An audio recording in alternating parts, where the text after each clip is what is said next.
And today I'm going to do all of these things, and hopefully by the end you can answer some of these questions like, should I exercise before bed? Do I need to give up my TV in bed? Can I sleep with my pets?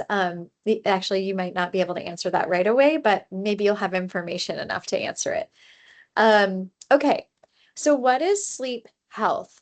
I will just summarize or start by saying this is a paradigm shift in our field. So prior to thinking about sleep health, we actually only ever thought about sleep in terms of disorder or not.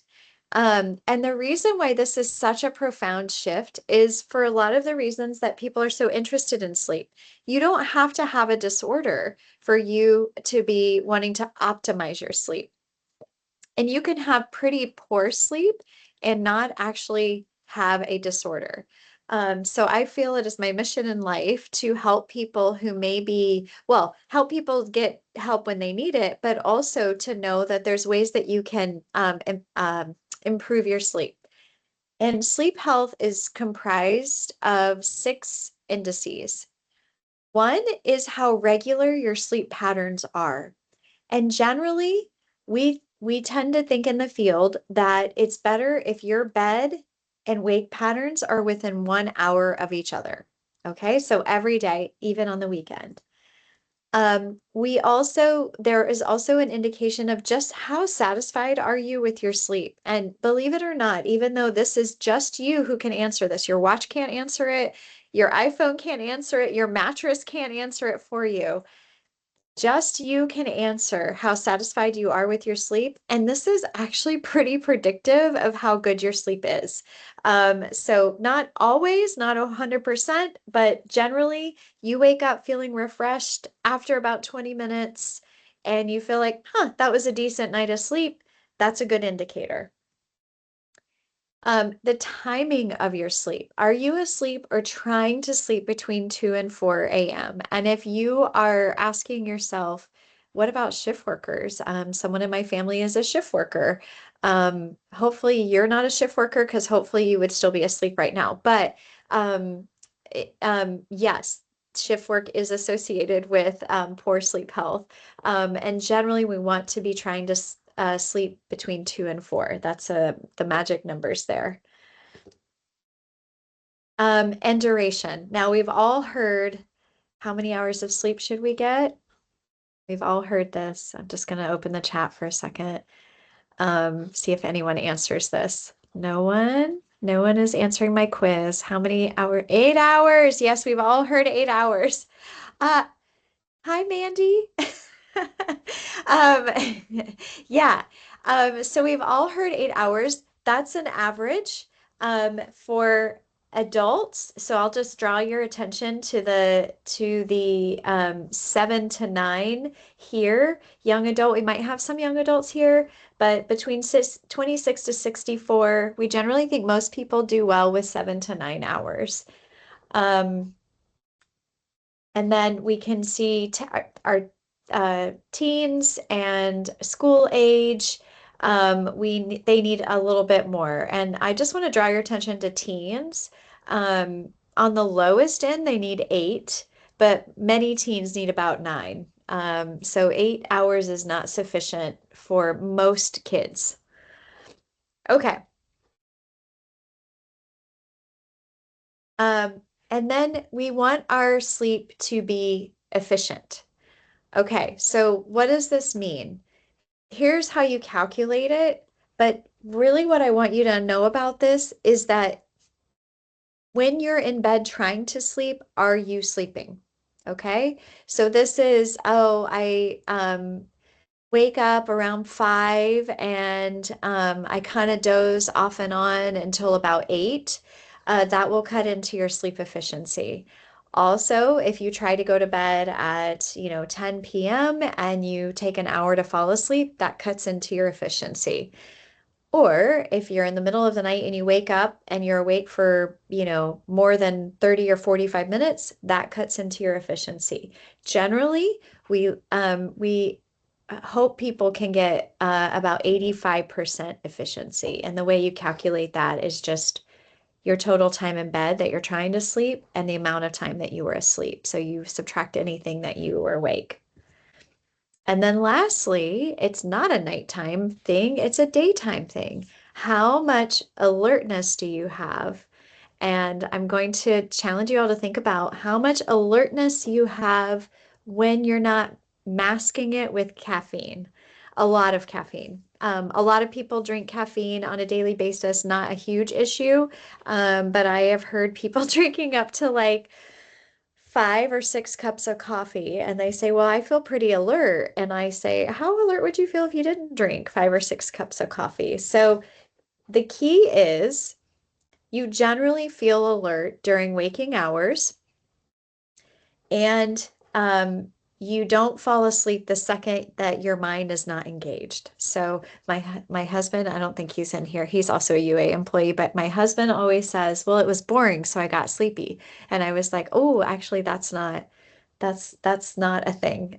Yes, the opportunity to get sleepy happens when we're bored, but generally you want to feel alert for most of the day. With an exception, in the afternoon we often have a circadian drip that happen or dip, not drip, circadian dip that happens for a lot of us.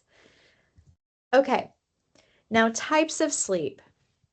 So here are the aspects of sleep health. But I started adding in when I talk to people about sleep, what their types of sleep are, because I often get questions about what my watch says is happening. So to sum it up briefly, there are two types of sleep. When you go to bed at night, two types, non-REM and REM. In non-REM, we have three stages. Stage one and stage two, not that restorative. Your watch might call this light sleep.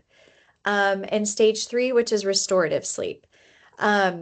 What you should know about stages is that even though your watch, and watches have gotten better, even though your watch will estimate your stages, the only really truly way to know your stages is by measuring brain waves. So unless you have electrodes hooked onto your head, you're probably not going to know for sure. I wear a watch at night, and it's remarkable how often it gets it wrong. Um, if you generally have great sleep and don't have any sleep disorders or any other health problems, it might be fairly accurate. Um, the other um, type of sleep is REM sleep, which we all are more familiar with. That's rapid eye movement. Okay, this is kind of hard to follow. And so instead of walking you through the whole thing, if you're interested, I can come back to it. What I want you to know about this is that we get more of the deep stages restorative sleep at the beginning of the night, and we get more REM at the end of the night. So that's generally how our sleep flows. So if you notice that your watch says that, that is actually accurate. Um, and often why we remember our dreams when we wake up in the morning and not necessarily in the middle of the night, because we're more likely to be in REM at the end of the night. Okay. Why do we sleep? This sounds it's such a big question for people who study sleep. Um, so I'll explain. Just kidding. There's too many reasons. I'm just going to sum up, and anyone who's a fan of Princess Bride will get that reference. Let me just sum up to say, basically, it all comes down to it improves the quality of being awake. Okay. And this is our health quality, our mental health, our physical health, our mental health, our how quickly we can calculate a math problem, how quickly we can make decisions. It just tends to improve the quality of being awake. And we know that we absolutely have to have it. Okay, and the why do we know that? Because what happens if we don't sleep? Well, it impacts mood, lots of data. It impacts our memory functioning, lots of data. It impacts our reaction times. There's so many studies on this. It impacts how we think, like how quickly we can think. So not just like how quickly we can like do something physically, but how quickly we can process. And it also impacts our cardiovascular health. It impacts other systems too. These are just some of the ones that have a lot of data. It impacts our endocrine system too. For those of you who might have type 1 or type 2 diabetes. Okay, so here's where we get into where you can consolidate, hopefully, how sleep happens has a lot to do with our um, science-backed recommendations. So I think it's really useful for people to understand how sleep happens. And it happens three ways. Um, One is how long we've been awake. So this is called sleep drive. So let me just explain this really quickly. Basically, the minute we are up and getting ready for the day and our brain knows, oh, it's wake time, we start building sleep drive all throughout the day. This is really important to understand. We build it all throughout the day. And that's why at night we start to feel like, oh, okay, we've been awake for about 16 hours. Our brain is going to send signals that we're sleepy. Um, but what's important to understand about this is, especially if you're having a hard time sleeping throughout the night or you're waking up a lot, is having maximum amount of sleep drive ensures you can sleep throughout the night. So if you are building up your sleep drive and then you accidentally fall asleep on the couch at 7 p.m., what are you going to do? Dip into that sleep drive a little bit. So you got to build it back up again. Otherwise, you might not fall asleep. Now, if you are completely sleep deprived, if you have young children at home, I remember when I had an infant, um, I had no trouble if I napped, right? Because my sleep drive was so built up all the time. I was so sleep deprived that it didn't matter. If I had a nap at 3, I could sleep that night. Um, yeah, so this is when you are having trouble sleeping at night. One thing to think about is, have you built up your sleep drive? And we generally need, give or take, given that we need about 8 hours of sleep, most of us, we generally need about 16 hours of wakefulness. Okay. The other part to this, and this is the part that is not talked about as often, is it also matters when we sleep. We all have our own endogenous rhythm. And this is why for some of us, we like to go to bed at 10:30, maybe others like to go to bed at 12:30. Now our work day, what time we have to come into work can artificially dictate this for us. But we all have variations. Most people, unless you're extreme night owl, most people will want to go to bed somewhere between 9:30 p.m. and 1 a.m. We all have that within us, our own preference. But we also obviously have a light dark cycle. You can't tell, but I'm pointing at our window. And that is impacted by the first light that we see during the day. I'm going to talk more about this. So this is why I hate daylight savings. Every sleep researcher does. And I'm going to plug this many times. If you ever have an option to vote, and if you want to know why, I'll tell you at the end. But if you feel inclined to trust me on this, if you ever have an option to vote, we want permanent standard time, not permanent daylight savings time. Okay. And hopefully you'll understand this by the end. Okay. So these are well documented two processes. In order for sleep to happen, these two things need to be working together. We have to have built up sleep drive, and then we also need to be building up to being able to go to sleep at night. This is why if you stay awake all night and you try to sleep for 8 or 9 hours starting at like 6 a.m., you might not be able to do that because even though you've been awake all night and you have enough sleep drive, the circadian part is not there because you're trying to sleep during the day. Most of us, that's harder to do. But one thing can override both of these things, and that is the level of alarm or arousal or vigilance or excitability that we have. Okay? It can override both of these things. And that's why, maybe you're excited, you're going somewhere for spring break. All things are equal. You've been awake for 16 hours. You're going to bed at your normal time, but maybe you're just a little bit looking forward to that vacation, or you're worried you're going to sleep through your alarm for that flight. It will override your sleep drive and your light dark cycle. All right. So when I talk about how to improve sleep, these are the processes I'm trying to address, okay? Each of these. These are for optimizing this, whether you have a sleep disorder or not. I'm going to talk more about sleep disorders. But process S, this is the one for sleep drive. This means we are aiming for consolidated sleep for 7 to 8 hours, so awake for roughly 16 hours. Now, if you're someone who needs 7 hours of sleep, then you're going to be awake for about 17 hours. Does that make sense? Go to bed when sleepy. This is not tired. This is not the same thing as tired.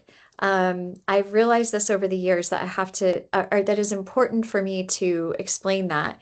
We're all tired, always, everyone. I'm so tired. Everyone's always tired. We're mentally tired. We're physically tired. We have a lot of things going on.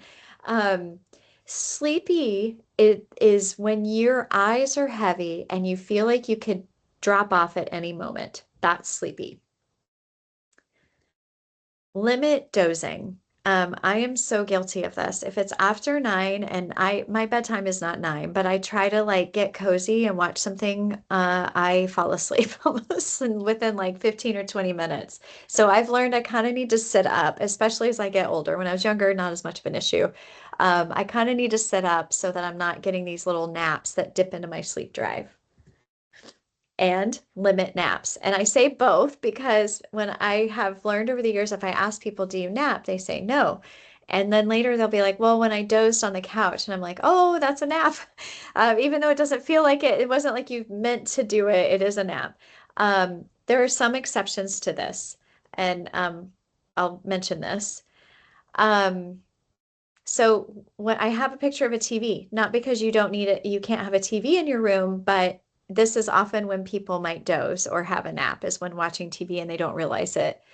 I also have a picture of an alarm because when you wake up at 5:30 and you continue to press snooze and go back to sleep for 3 or 4 minutes, you're dipping into your sleep drive for later. It's also not consolidated sleep, right? So that tends to feel worse if it's not consolidated.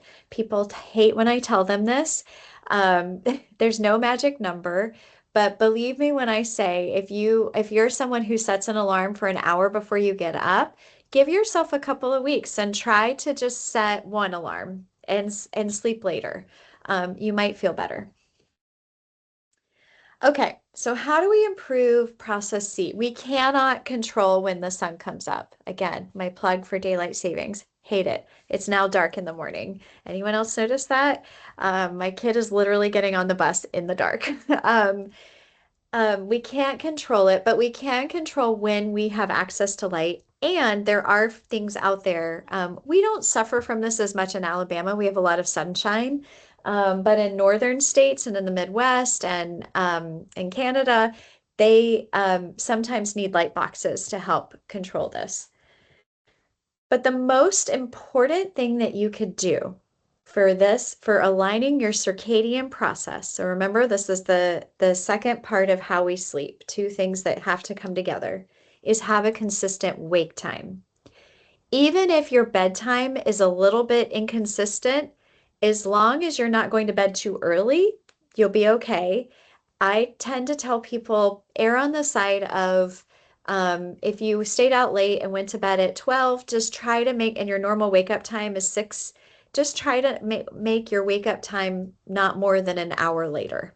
Okay, so consistent within 45 to 60 minutes. Yes, even on weekends. It's funny when I talk to younger people about this, they're like, "What?" But when I talk to older people, they're like, I couldn't sleep in even if I tried."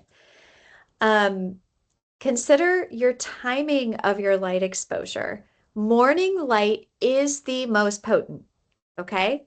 If you remember nothing else, morning light is the most potent, and I'll tell you more about that in just a minute. Some of you might ask, what about melatonin? And you'll notice I put this under process circadian. So I'm going to just pause here and tell you a little something about melatonin. The way that sleep researchers have studied this the most, and that's who has studied it the most, is as a circadian timing assistant, basically, a tool to help with circadian timing. We all make melatonin. we all have what's called endogenous melatonin.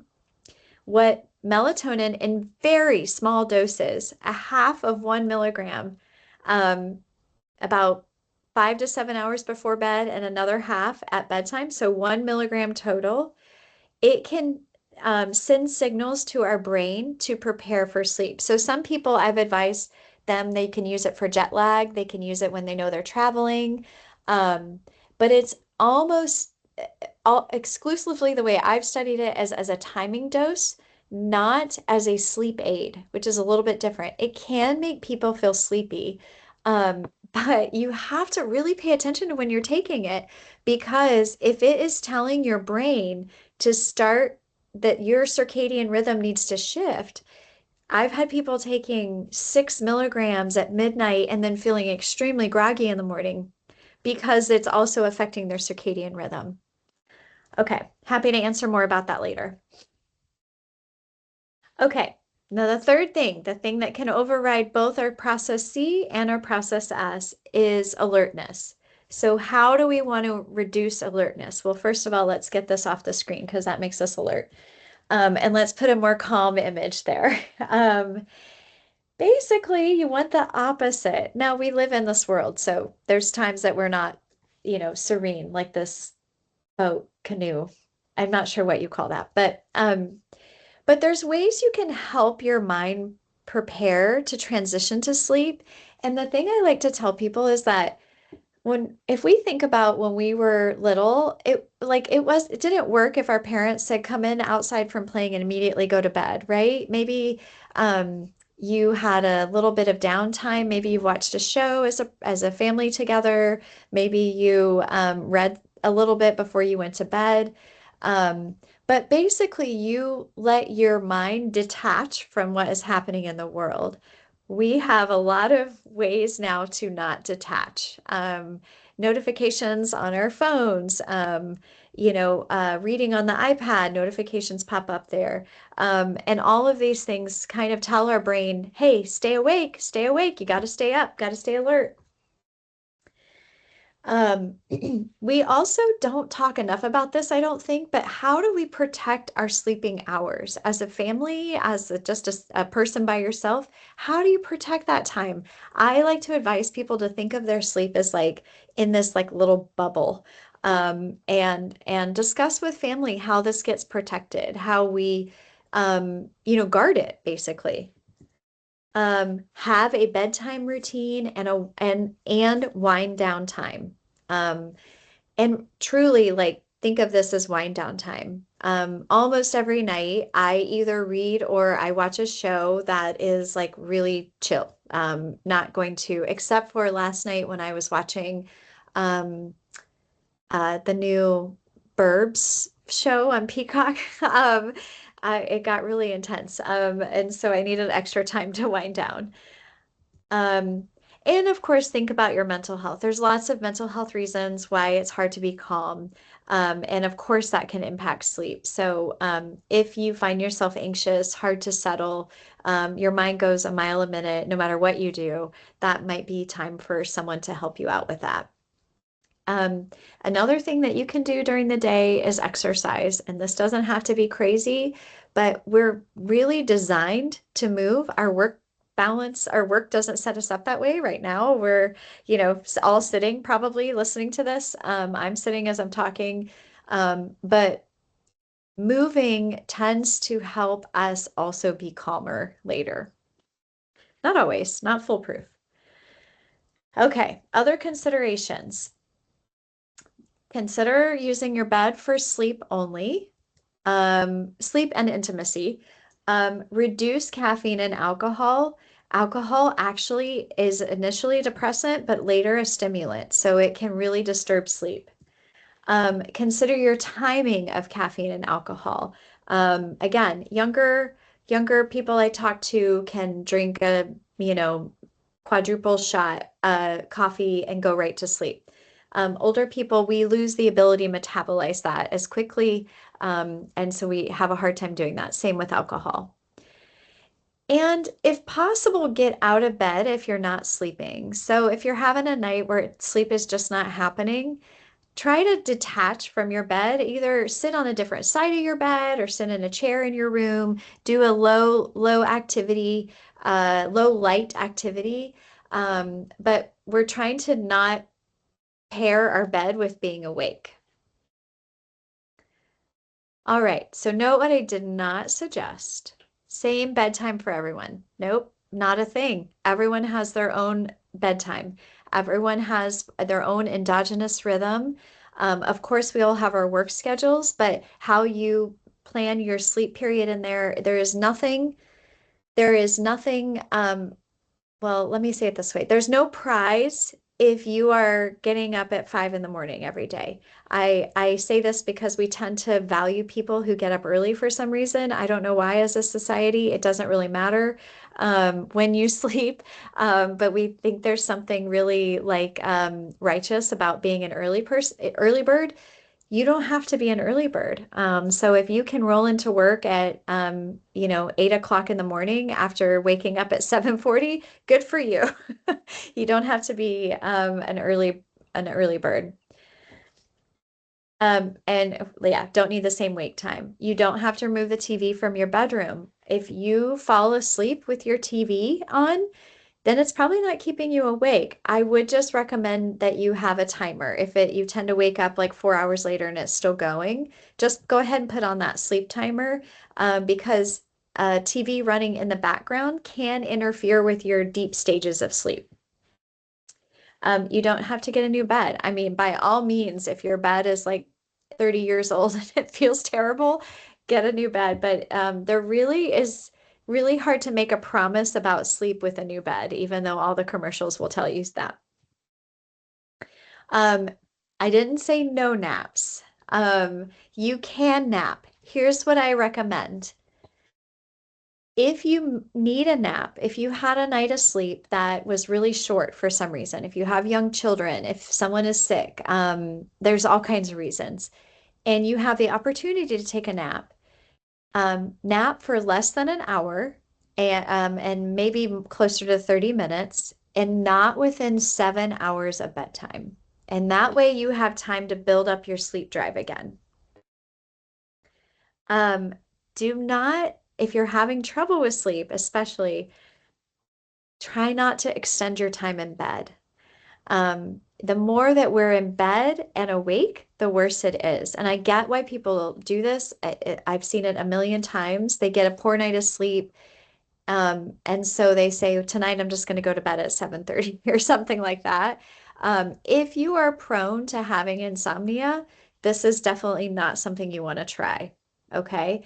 If you had a really terrible couple of days of travel, you don't have any trouble with sleep, you barely got any sleep, by all means go to bed earlier, especially if you're sleepy. Not tired, but sleepy. You're probably going to be just fine. But for people who struggle with being awake in the middle of the night, have a hard time falling asleep, I generally say try not to extend your time in bed. Okay, so this all sounds great, but we live in a 24-hour society, so people work non-standard hours, including maybe some of you. Some people work early shifts, some people work overnight shifts, some people work late shifts, or you have family members who do all of these things. And of course, we have emergencies, right? We need healthcare workers, we need emergency workers. But the good news is that sleep, no matter what, is still controlled by the same processes. So you can use all of these strategies I'm telling you about to your advantage. The guidelines still apply. We just apply them a little bit differently. Okay, so I'm going to get into a little bit more about light. Um, Process C, heavily influenced by light, especially waking light, not just morning, like in the morning, 8 o'clock or 9 o'clock. It's your waking morning. So whatever time that is for you. Your morning or waking light shifts your circadian rhythm earlier.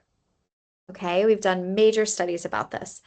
And consistent light and bright light, especially at the same time every day, will shift it earlier if you want it to go earlier. It will stay pretty constant if you're always someone who gets light at like 7 a.m. It will stay pretty constant. Evening light shifts it later. So late afternoon and evening, well, depending on your night, when your nighttime is, bright light can shift your circadian rhythm later. So if you're following along and wondering why did she say permanent standard time and not permanent daylight savings, this is one of the reasons why. Because no matter how late we have light in the evening, we still typically have to get up and go to work the next day, right? We don't shift our work schedule based on daylight savings or not daylight savings. So until that happens, best to always have light in the morning if we can, as early as possible. Okay, so if you want to be up earlier, you should get morning light, about 20 to 30 minutes minimum. The best thing you can do, and we typically have the weather that is okay for this, is get outside. But you can also buy your own little light boxes. You can just put them next to you while you're eating or having your coffee or whatever. You don't have to look at it. It just needs to be registered by your eyes. If you need to be up later, you should get evening light. So if you're like, oh, I'm gonna have to work more evenings from now on, and I tend to get sleepy pretty early, then you can challenge yourself to get more light in the evening, bright light. And bright light is the strongest, but artificial light is also effective at shifting rhythms. So that means that phones in bed can shift your circadian rhythm. You can use blue light blockers. Maybe that helps. I would encourage you to think about what it is you're doing on your phone also, or on your iPad, or something that's really close to your face, because it's not just the light, but the light can do it on its own. There's been studies, but it's also how much the phone is engaging you.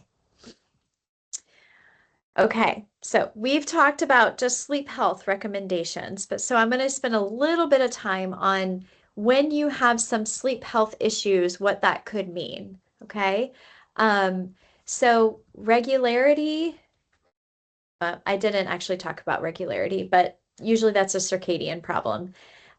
Having a hard, or if you're not feeling satisfied with your sleep, consistently not feeling satisfied, we typically associate that with most likely insomnia, but sometimes people who have restless legs and don't realize it, or moving their limbs a lot at night and don't realize it, they will be sleeping for 8 hours and wake up and just not feel like they got any sleep. And that we can only address with a sleep study. Insomnia, don't need a sleep study to address that. Can go to a sleep psychologist, and that's actually the recommendation.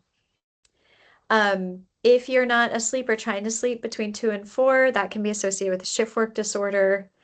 If you have really poor sleep efficiency, so it takes you a long time to fall asleep, or you find yourself waking up a lot of times we associate that with insomnia as well. And here's a distinction with insomnia versus another disorder. Insomnia, people want to sleep but generally can't. So if you say, hey, could you take a nap at 2? They'd be like, I'd love to, but I can't. This, as opposed to this other one, really struggling with daytime alertness, like fall asleep driving, fall asleep the minute your brain isn't occupied, fall asleep easily. This happens all the time on the plane when I tell someone if I study sleep and they tell me I can sleep anytime, anywhere. I think, oop, I bet this person has apnea, um, or something like it.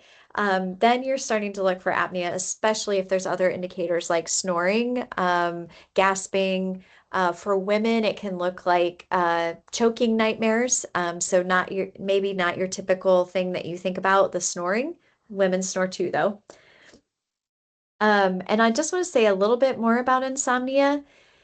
To clarify this, there is sleep opportunity, but insufficient or unsatisfactory sleep. Okay, so different than you're only sleeping 5 hours a night because you have no opportunity to sleep. It affects a significant part of the population. It is one of the most common sleep disorders. Don't need a sleep study to diagnose it. So don't have to worry about that. I've had people wait years and years and years to get treatment because they think they'll have to get a sleep study. No, most of the time we don't need to know if you can't sleep. We certainly don't need to measure that. Treatment is pretty straightforward and can be pretty quick. Usually it's cognitive behavioral therapy, and the reason why I've all caps behavioral is it's more about changing activities around your sleep, less about how you feel about your sleep. There's a little bit of that, but not for the most part. It's mostly focused on the hourglass, the circadian clock, and reducing alarm. You do sleep logs, and it's usually 6 to 8 sessions. Prescriptions are pretty unlikely, and providers can help you taper if you've been on like Zolpidem or something like that for a long time. And generally, meds are not indicated for long-term use and for older adults. Certainly, when people are going through, difficult times, you want people to sleep, so they will be prescribed medication. But the more we learn, the more we realize these are not good at long-term. And in fact, behavioral treatment, like I'm saying, is generally the first line of treatment. There's also brief options. These are 1 to 2 sessions and just really focus on process S and process C. So the circadian and the hourglass. And this is just an example of a workbook from that. Okay, obstructive sleep apnea. Going to say a little bit about that because this is the other very common sleep disorder. We've all heard of it. Symptoms can include snoring, pauses in breathing. And you start to see this is airflow, and you see there's nothing happening. It's terrifying if you're sitting next to someone who does it. It's unrefreshing despite opportunity. So even though you might have been in bed for 8 or 9 hours, you just do not feel refreshed when you wake up. Also associated with a lot of daytime sleepiness, usually. But it can be masked by caffeine. So sometimes people don't realize how sleepy they are because they're really loading up on caffeine. Some symptoms can include choking or coughing. So if you maybe don't hear someone snoring, but you hear them frequently wake up and cough, or seem like they're choking on like they went down the wrong pipe, that's another symptom. It affects a very large number of people, especially middle-aged adults, and affects even or especially older adults, about half of older adults. The reason for this is because as we get older, we lose muscle tone. And so we start to get more pressure on on our respiratory system when we go to sleep at night. The treatment, it requires, or diagnosis requires a sleep study, can be a home study though. And most treatment is CPAP. So that looks like this. And there's different kinds of masks that you can use. Adherence can be hard, but not impossible. And I have several family members who learned they had sleep apnea. Some you wouldn't even have guessed it. They had sleep apnea, and they won't go anywhere without their CPAP machines now because their sleep is so much better. Other common sleep complaints in primary care: tired but not sleepy. We're thinking insomnia or circadian rhythm. Behavioral treatment: I can fall asleep anytime, anywhere. We're wondering, do you have enough sleep opportunity? If so, then you're thinking apnea, hypersomnia, narcolepsy, less common than apnea. Really struggle to wake up early, we're thinking circadian issues. But my recommendation is if your sleep problem persists and there are daytime consequences for your sleep problem, seek out a sleep specialist. And we have really good ones in the state of Alabama. Our psychology clinic can see people with insomnia. And UAB has an outstanding sleep medicine facility. But for many individuals, fine-tuning is sufficient, or optimizing. And that is it. I rushed through a lot. I wanted to have time for questions. Well, there's already Okay. quite a few. Oh, okay. Yes. Do you have six fingers on your hand? That is awesome. What about trazodone? Um, again, I would say if long-term use, I would probably seek a sleep specialist. That was like a tongue twister there. Um, Trazodone specifically, I'm trying to think of the mechanisms, but most medications for sleep either lose their efficacy over time or, especially as people get older, are associated with cognitive problems or fall risk. So I would check that out. And yes, negative effects of using melatonin. Here's the thing, we haven't tested this. And also, you don't know how much melatonin is in your supplement. So, I've people have told me they give it to their kids every night. We don't typically have a lack of melatonin. This isn't like a vitamin D thing, right? Where a lot of us are have insufficient vitamin D. So I would think about that a lot if you're needing it. Reading, great. Yeah, knocks people out. I say read in bed. If it helps you fall asleep, just do it. Um, uh, is the supplement still recommended? Melatonin? It depends on who you talk to. If you talk to sleep people, we would say it's just recommended for timing, the way that I described it earlier. I'm assuming that was that what that question is about. Plan my outfit so I don't think of my anxieties. That's wonderful. To this point, what I like to tell people is if you occupy your mind enough, so people did like all kinds of weird things. They tie fish ties, they knit, they read a book that is just interesting. It does help to not think about sleep. So occupy your mind enough that sleep can come to you. Can you explain sleep debt? Yes, that is when you are building up basically over time insufficient sleep. Depending on who you talk to, one would say it's a debt that cannot be repaid. Um, it's once your night is done, your night is done. But having said that, there are creative ways in a 24-hour period that if you have had insufficient sleep for a night, like I was saying, you can, I guess, sort of pay yourself back a little bit. Um, if I had to describe it, I would say the best for most people. Oh, I cannot speak for everyone, and there's always exceptions, and I've seen plenty of them in a clinic to know. But for most people, adults, 7 to 8 hours consolidated generally. People get up in the middle of the night, go right back to sleep. That's not an issue.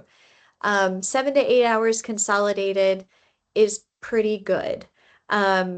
If you are um, but if you have, for some reason, a stretch where you get only like 5 or 6 hours of sleep and you have an opportunity to get a little bit of sleep the next day, maybe it's like paying back half of your sleep, which would feel better. And generally, remember, the purpose of sleep is to improve the quality of being awake. So even if there's a little bit of hit here and there, if there's a way you can improve your quality of being awake, I've worked with people on, trying to, I'm going to stop sharing just in case it's easier. I've worked with people on alternative ways to help their sleep, basically, when they have unusual things. Sleep mask has helped dramatically. Great. What do you think about sun alarm clocks like Hatch? I bought one for my husband. He ended up not using it, so I've sold it to someone else. Um, I think they are fantastic, especially for winter.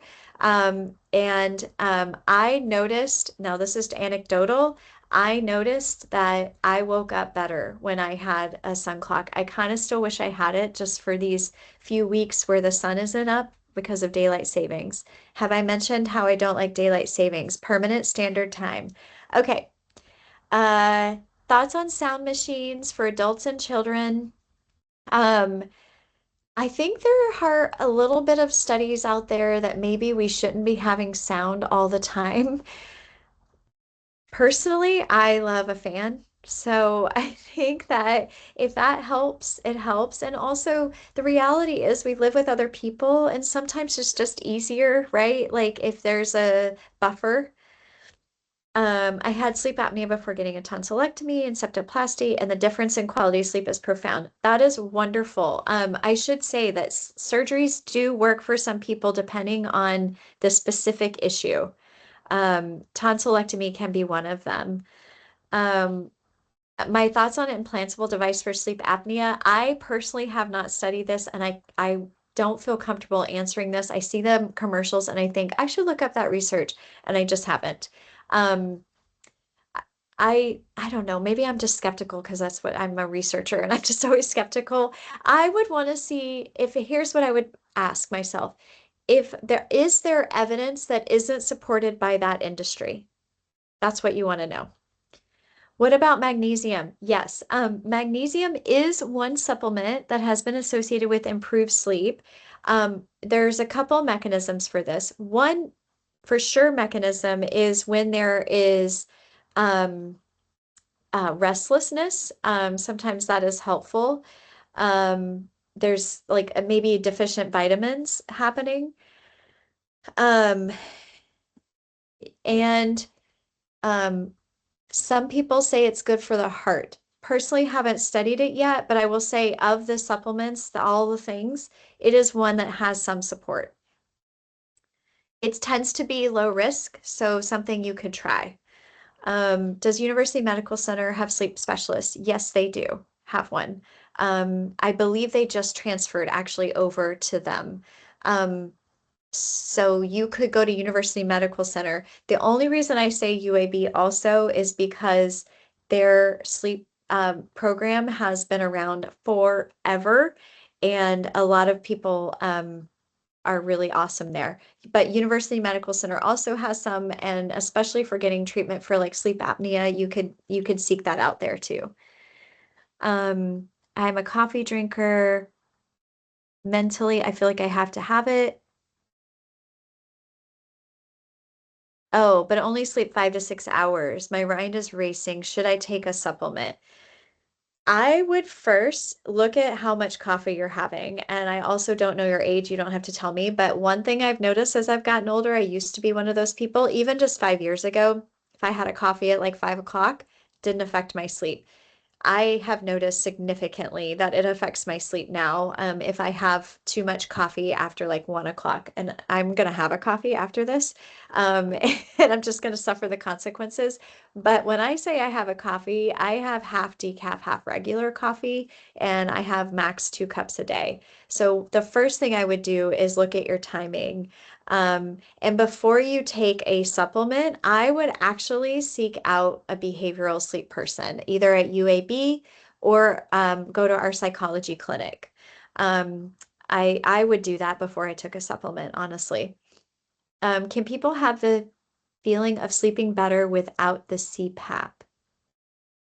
Yes, they can feel like they're sleeping better because they don't have something on. But what sleep apnea does, if you have sleep apnea, is it wakes you up. You might not realize it, but you have wakefulness all throughout the night. So remember that like restorative sleep period. If you're waking up a lot at night, you're not going to get restorative. Yes, UMC, Geyer. Thank you. It was Alabama Neurology and Sleep. Thank you for saying that.